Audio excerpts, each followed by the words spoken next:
Eh, eu vou então falar um pouco sobre a legislação relacionada com a segurança da informação, ehm, cá, eh, cá em Portugal.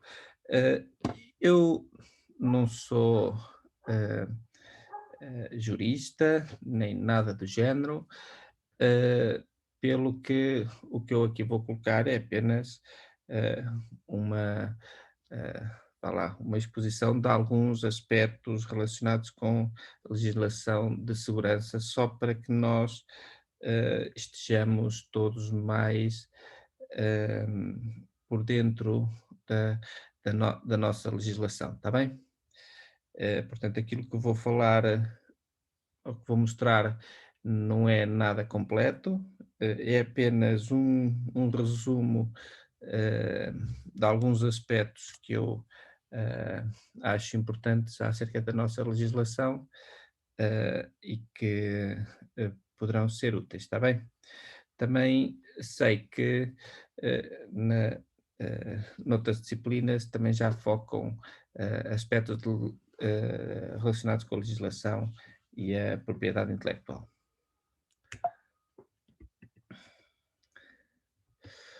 Ok. Pro- eh, para já, há já aqui um apontamento que é o desconhecimento da lei não justifica o seu incumprimento. Ou seja, nós não podemos alegar que não conhecíamos a lei e que, por causa disso, cometemos alguma ilegalidade, está bem? Eh, Depois também tenho aqui acerca do que é um crime e uma contraordenação. Um crime será algo que viola a lei e que eh, é punido com uma pena eh, de prisão, por exemplo. Contraordenação também é um comportamento que viola a lei, mas que eh, é punível com o pagamento de um determinado montante, com uma coima. Ora, então, temos aqui vários, isto aqui é só alguns, eh, alguma da legislação que tem a ver com a segurança da informação. Ahm, e até começa aqui com a Constituição da República Portuguesa, e depois vou falar sobre algumas outras leis e decretos-leis. Ahm, Ora, aqui na Constituição da República Portuguesa, no artigo 35, tem aqui alguns aspectos que são relevantes para quem desenvolve software ehm, ehm, e que devem ter em consideração. Eu tenho aqui uma transcrição do artigo 35, eh, eh, e, portanto, nesta disciplina de programação e segurança, é importante que, quando estamos a programar, tenhamos então em consideração isto. Eh, para já, os cidadãos têm o direito de acesso aos dados informatizados que lhes digam respeito, e podem exigir a sua retificação e atualização. E também o direito de conhecer a finalidade a que se destinam. Eh, por, por isso é que eh, nós podemos, de facto, querer atualizar os nossos dados e saber para que é que os nossos dados estão a ser usados. Pelo menos tínhamos esse direito. Nem sempre, depois, na prática, isto é fácil de conseguir. Depois, temos também aqui acerca da privacidade e, e que a dizer que nós não podemos usar a informática para tratamento de dados referentes a convicções filosóficas, políticas, filiação partidária, sindical, fé, vida privada, origem étnica, eh, eh, salvo mediante consentimento expresso do titular, autorização prevista por lei, com garantias de não discriminação para o processamento de dados estatísticos não individualmente identificáveis. Está bem? Portanto, não podemos processar os dados, ou, por exemplo, ter aqui um, eh, um programa informático que, mediante a etnia ou mediante a filiação partidária, eu vamos tratar diferentemente diferentes pessoas, está bem? Com base nisto ou com base na fé, não é? Se o âmbito do programa não é esse. Imaginemos que, sei lá, um, um programa aqui da gestão de alunos, eu não posso estar a separar alunos que têm uma determinada fé de alunos que têm outra determinada fé e depois agir mediante isso. Também, como é óbvio, é proibido o acesso dos dados pessoais de terceiros. Portanto, não podemos aceder a dados pessoais de outras pessoas. Hum, Isso é algo que é óbvio. Algo que se calhar não é tão óbvio é que também temos aqui no ponto 5 que é proibida a atribuição do número nacional único aos cidadãos. Se vocês olharem para o vosso cartão de cidadão, vem uma data de números, não é? O número de contribuinte, o número do cartão de cidadão, o número da segurança social, o número do utente de saúde.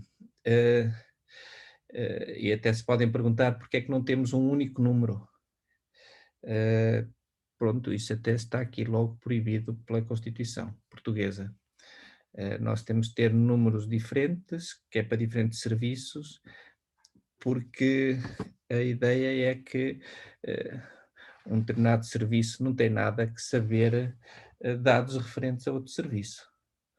Ou seja, se temos um número de utente de saúde, quem tem acesso às informações de saúde não tem nada que saber acerca das minhas informações fiscais, por exemplo, que tem a ver com o número de contribuinte. Estão a perceber?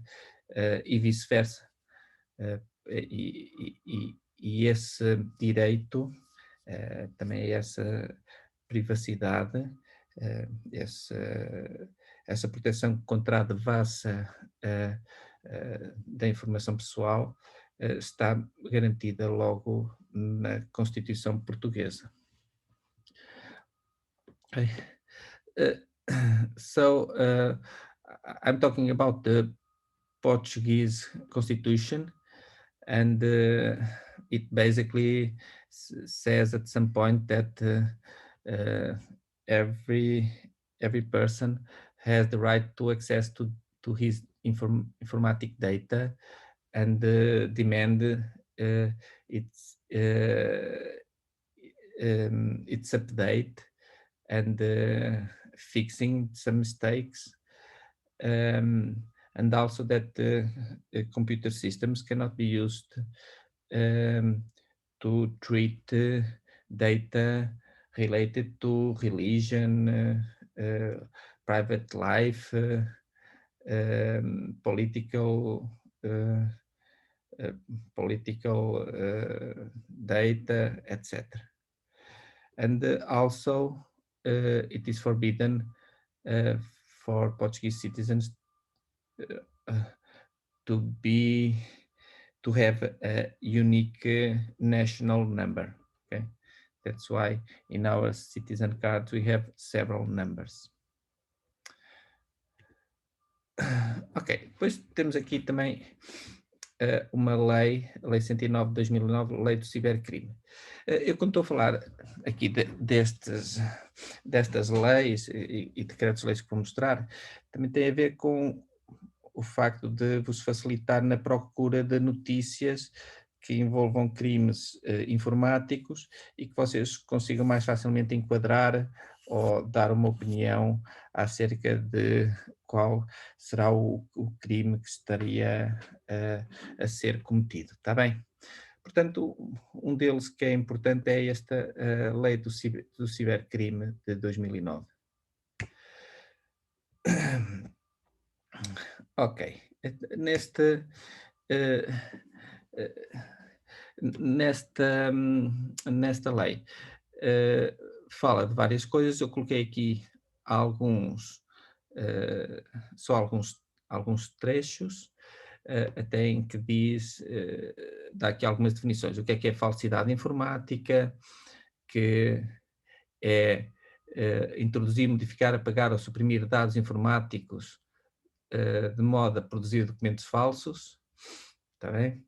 Por exemplo, vocês não podem falsificar as vossas notas, dá prisão até 5 anos ou multa. E até tenho aqui uns exemplos. Estes exemplos eu retirei aqui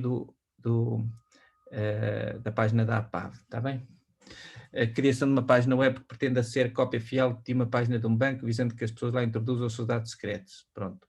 Eles consideram isto como sendo um exemplo de falsidade informática. Por exemplo, um defacement de uma página web. Estão a perceber? Vocês podem depois procurar uma notícia que fale sobre isso e podem dizer que essa notícia se enquadra, por exemplo, neste crime.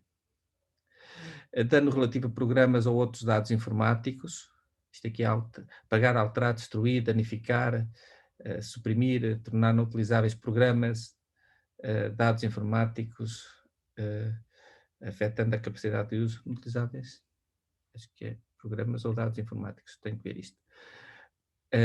E temos aqui um exemplo, um criminoso que infecta um computador com malware, portanto está de facto a procurar com malware ou ransomware causar dano a programas ou outros dados informáticos. Sabotagem, entravar, impedir, interromper ou perturbar gravemente o funcionamento do sistema informático. Por exemplo, o spamming, aqueles ataques de denial of service que afetam a disponibilidade, pode entrar aqui neste sabotagem informática.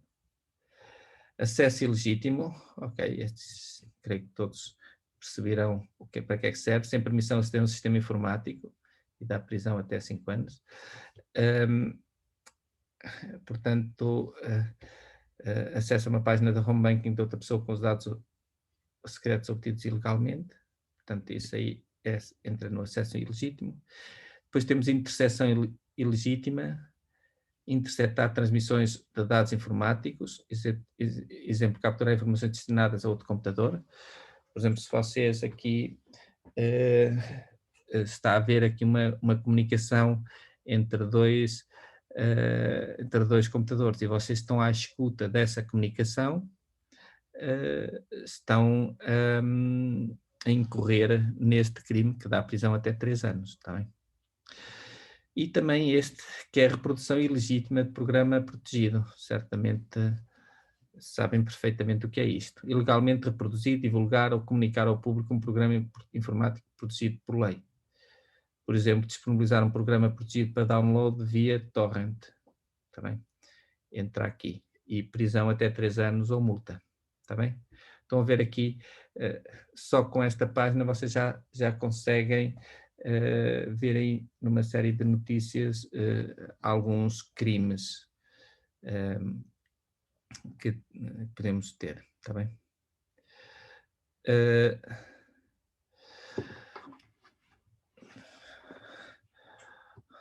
Okay, I can have some trouble trying to translate this to English.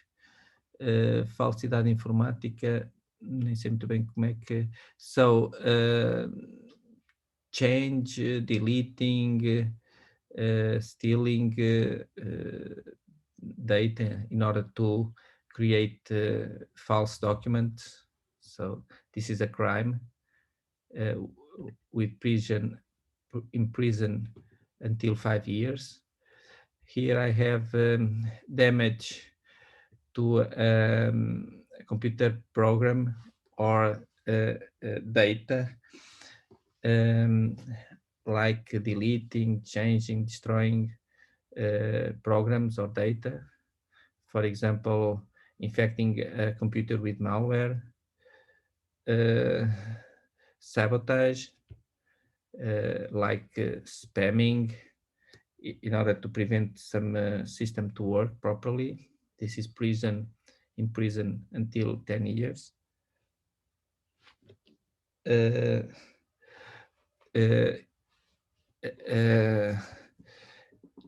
Illegitimate access to computer system.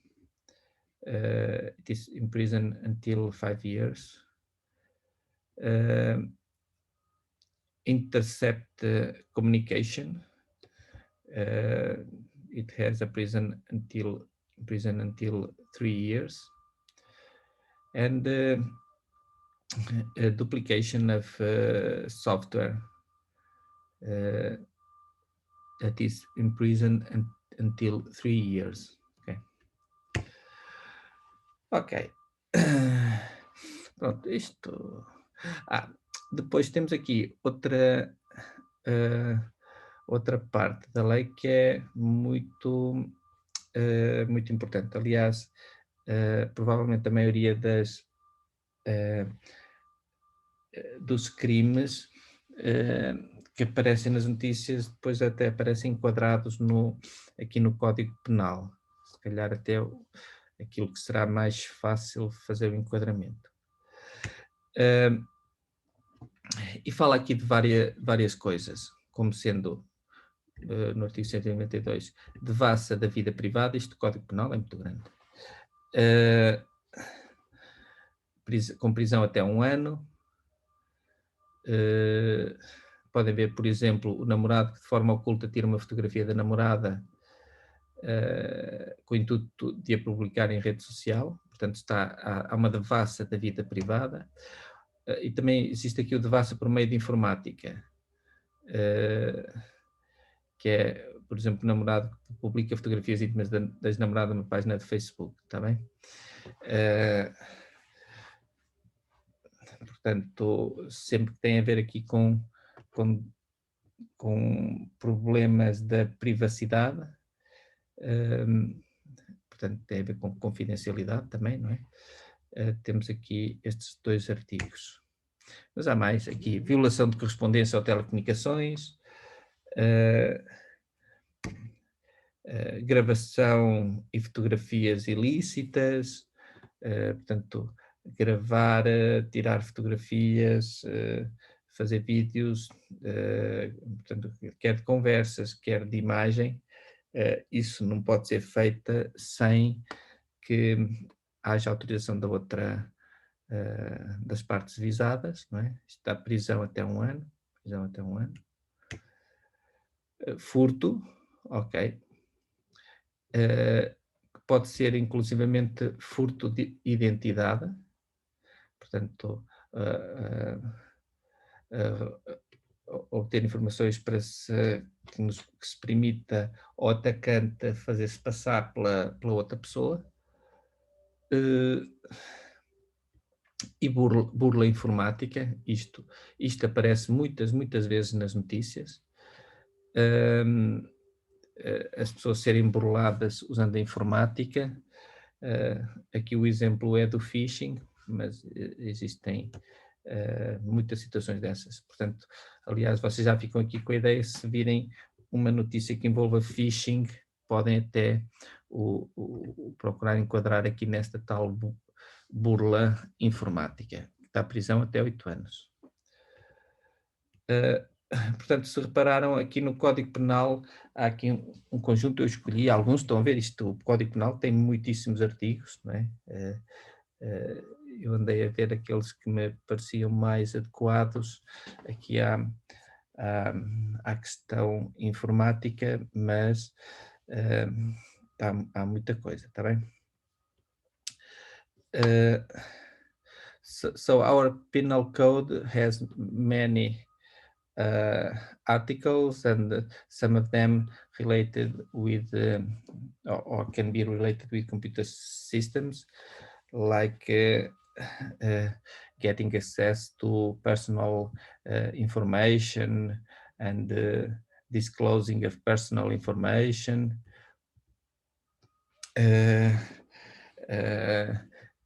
violation of communications,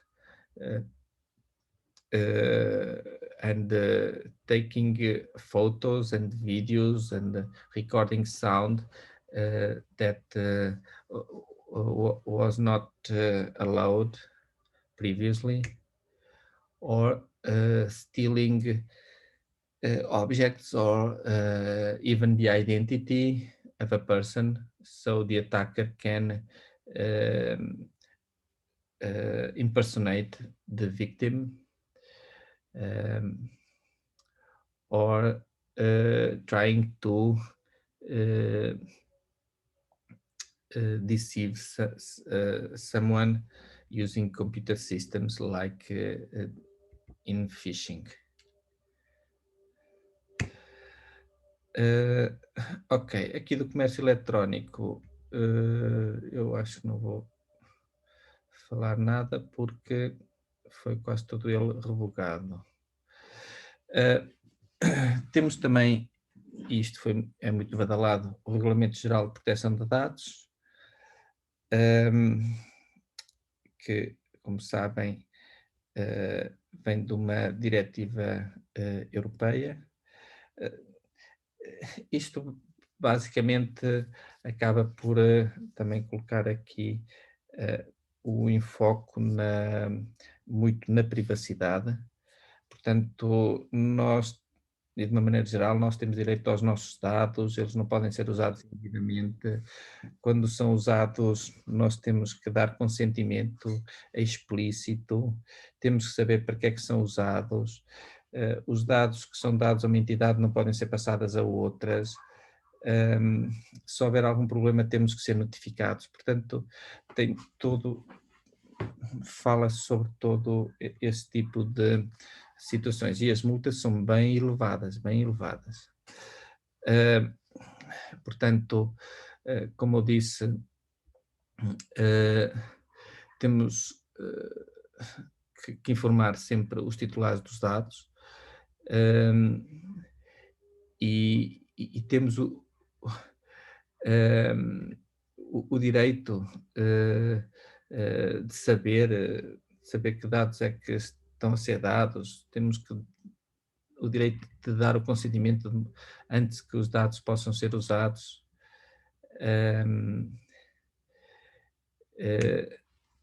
Perdão. Eh, o, Depois há dados que são mais sensíveis do que outros, também já iremos falar sobre isso. Nós temos o direito de saber que tratamento é que foi dado aos dados, portanto, que atividades é que foram feitas com os dados que têm nossos. E pronto, e também está aqui uma parte acerca da subcontratação que, eh, que, que é muito comum. Uma empresa obtém dados e depois subcontrata outra para tratar esses dados, e essa empresa subcontratada tem que garantir todas as autorizações e que os dados estão a ser tratados de acordo com o que foi, uh, com o que foi acordado. Também introduz aqui a figura do encarregado de proteção de dados, que é a entidade que controla o processo de proteção dos dados numa determinada entidade. Também temos que uma entidade que guarda dados pessoais deve ter processos de garantia de que os dados estão seguros. Portanto, tem que haver um controle de risco, tem que ter medidas de segurança adequadas à natureza dos dados que estão e à confidencialidade dos dados que lá têm armazenados.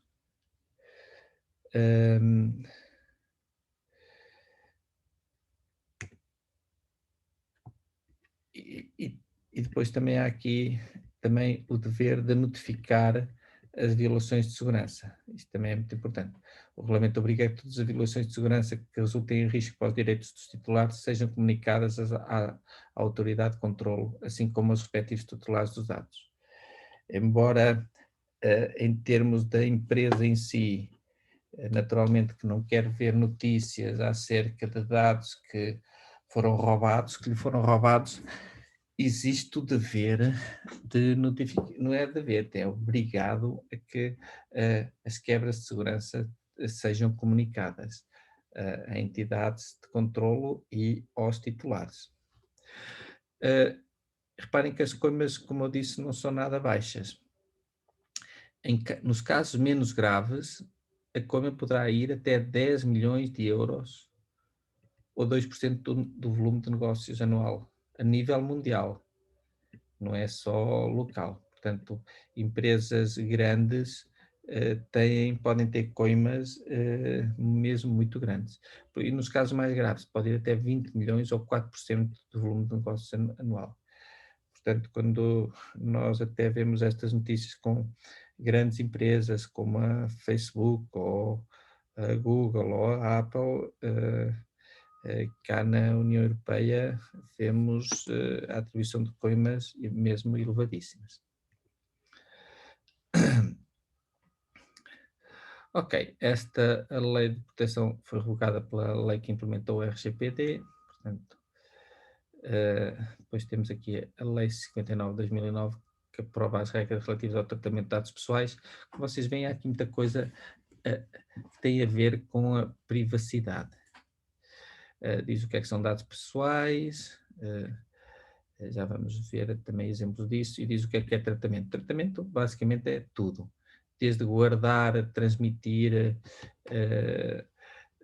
alterar, recuperar, consultar, é tudo considerado tratamento dos dados. E temos aqui a nossa Comissão Nacional de Proteção de Dados, que é a tal entidade responsável pelo controle e fiscalização do processamento dos dados pessoais, está bem? Podem também ir ao site.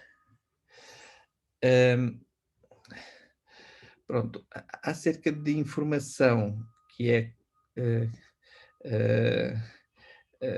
privada, isto aqui é muito vasto. Não é só o nome da pessoa, nome, número de identificação, até dados de localização, elementos específicos da pessoa, doenças que tenha, questões mentais, até económicas, culturais, sociais, étnicas, religiosas, etc. Tudo isso serve para a informação pessoal, que serve para poder identificar a pessoa e que, portanto, tem que ter um tratamento especial. Eu tenho aqui exemplos de dados pessoais, nome, a morada, mas temos aqui outros, identificação, número de segurança social do contribuinte, o bilhete de identidade, passaporte, número de telefone, e-mail, chapa de matrícula do automóvel, até inclusive o valor de uma retribuição, o som da voz, que permite, por exemplo, acesso à conta bancária, impressão digital, imagem biométrica do rosto, estão a ver, imagem recolhida através do uso de câmara, videovigilância, conjunto de fotografias, classificações escolares, historial clínico, dívidas, créditos, tudo isto são dados pessoais.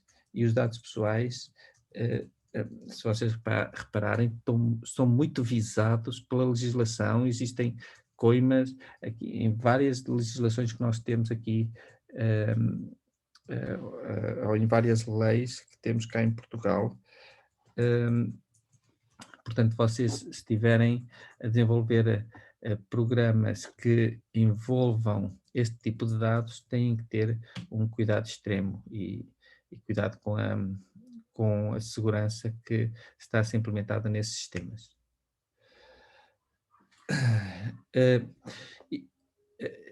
E temos que ver que os dados pessoais devem ter um tratamento lícito e leal. Reparem, eu tenho aqui regras que são claras acerca do que é que devem fazer. Devem ser recolhidos para finalidades determinadas, explícitas e legítimas. Está bem? adequados, pertinentes e limitados ao mínimo necessário à prossecução das finalidades para as quais são tratados. Este C acho muito importante, porque às vezes nós temos a tendência de, eh, na, por exemplo, vamos fazer o registro do cliente, então vamos para lá a pedir uma data de informações, muitas das quais não se percebe qual é a sua utilidade. Quando o que devemos pedir de dados pessoais é isto que aqui está, os que são pertinentes, limitados ao mínimo necessário. Ehm, Devem ser adequados às funções para as quais vão ser usadas. Não, está bem? Deve-se permitir a atualização e devem ser conservados só apenas durante o período necessário. Por exemplo, numa aplicação de comércio eletrónico, há alguns dados do cartão de crédito que são, podem ser guardados sem estarem encriptados, há outros que têm que estar encriptados e há outros que, após aquela transação, não podem ser guardados. Estão a perceber? Só são usados naquele momento e depois não chegam a ser guardados na base de dados. Porquê? Porque estes dados pessoais, como eu já disse, têm que ser tratados de forma que garanta a sua segurança. Portanto, tem que ser, a empresa tem que ter as medidas adequadas de acordo com a relevância, a importância dos dados pessoais que lá estão a ser armazenados. Reparem que isto inclui a proteção contra o seu tratamento não autorizado ou ilícito, contra a sua perda, deve haver provavelmente backups, contra a destruição, danificação, acidentais, recorrendo a medidas técnicas ou organizativas adequadas. Está bem?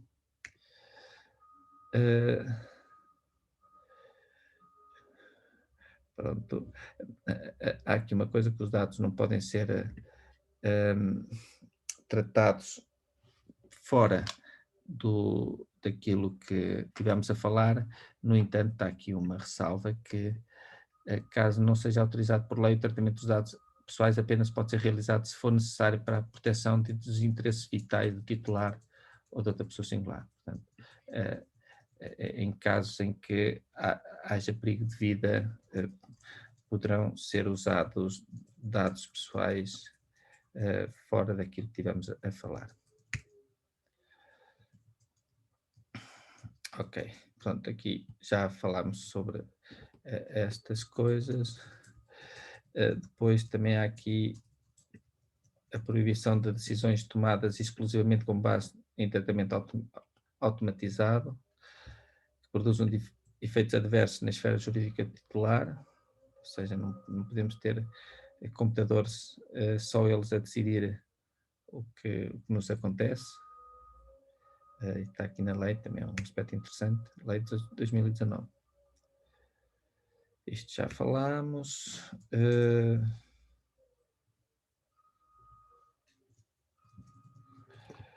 Pronto. O titular dos dados tem direito a receber informação sobre os nossos dados pessoais, a sua utilização. Temos o direito de retificar e eliminação. Isto aqui, quando também saiu, foi um problema porque muitas aplicações não permitem isso, não é? Vocês já sabem que os dados, quando estão armazenados na base de dados, uma das operações que muito poucas vezes é usada é o delete, é a eliminação de dados. Eventualmente marca-se aquele registro como não ativo, mas o registro fica lá. Portanto, esta situação de eliminação dos dados acaba por ser crítica e ter levado aí a alterações complicadas no software.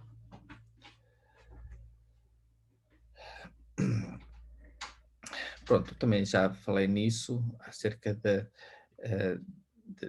se aplicarem medidas que são adequadas ao tratamento dos dados. Já também falámos cá sobre isso, que a proteção total não existe e que as medidas de proteção têm que ser adequadas, balanceadas com a funcionalidade, com aquilo que, e, e diria também com o custo, dependendo daquilo que é feito.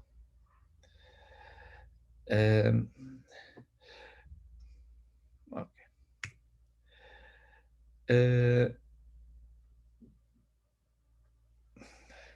Pronto, aqui também, ok, tenho aqui depois mais informação mais detalhada sobre eh, o tratamento dos dados, e a segurança nesse tratamento, está bem? Mais uma vez, a notificação da violação dos dados pessoais, que tem que ser feita, que até diz, no prazo de 72 horas. Ou seja, a partir do momento em que se tem conhecimento da violação de dados pessoais, existe 72 horas para que seja reportada a tal autoridade de controle.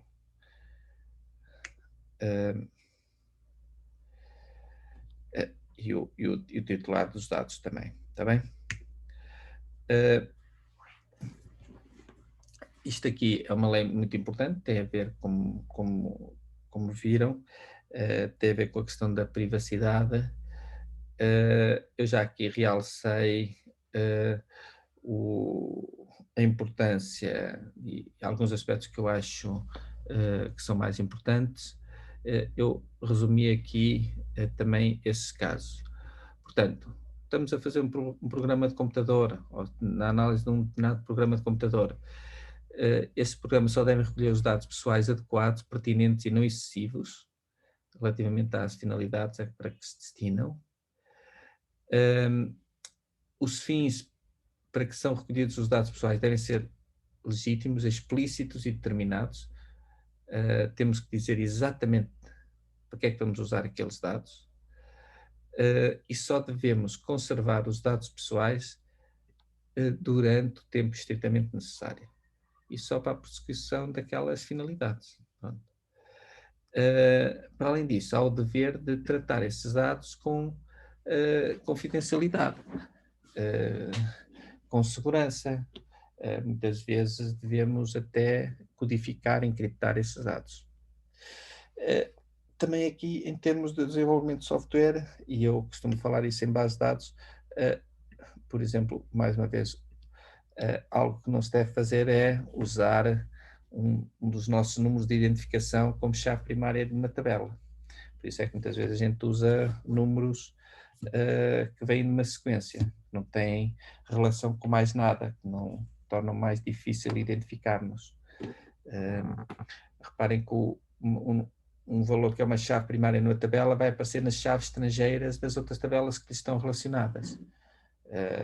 O que permite, mesmo tendo acesso àquela outra tabela, conseguir identificar a pessoa mesmo fora daquele sistema informático, está bem?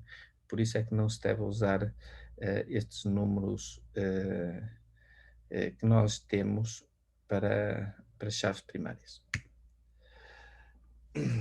Ok. Também tinha aqui a falar sobre a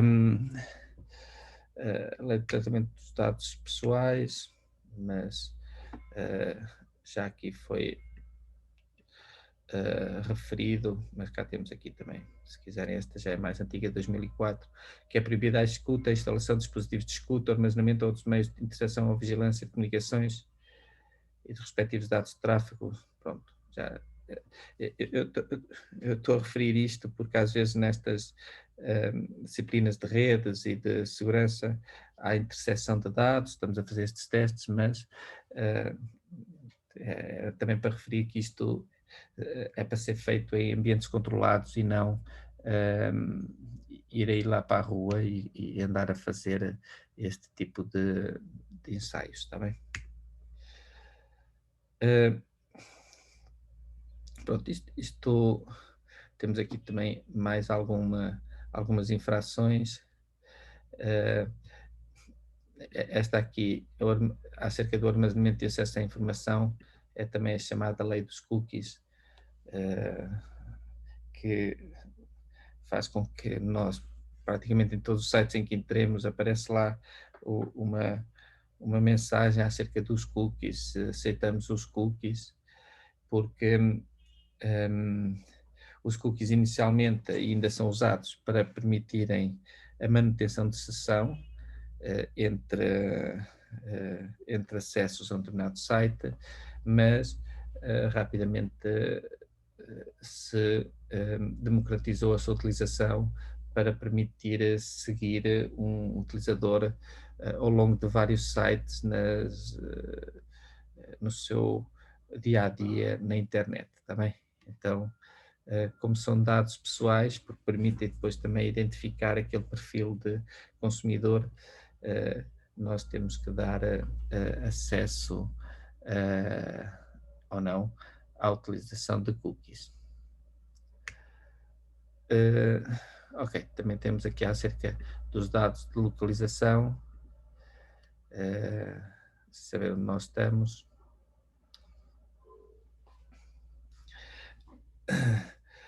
E nesta lei de tratamento dos dados pessoais também fala do spam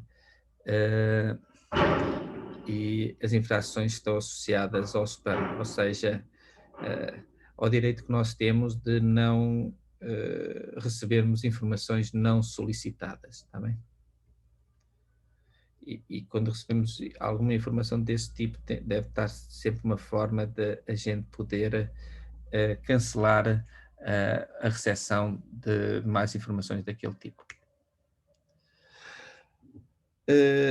Aqui, esta Decreto-Lei da Proteção Jurídica dos Programas de Computador, que já foi aportado na disciplina de Aspectos Sociais de Informática, pronto. Eu não, aqui também não vou detalhar muito.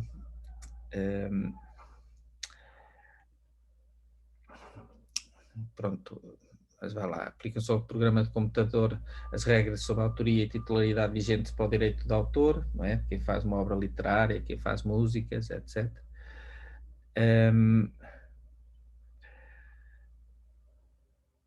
Pronto,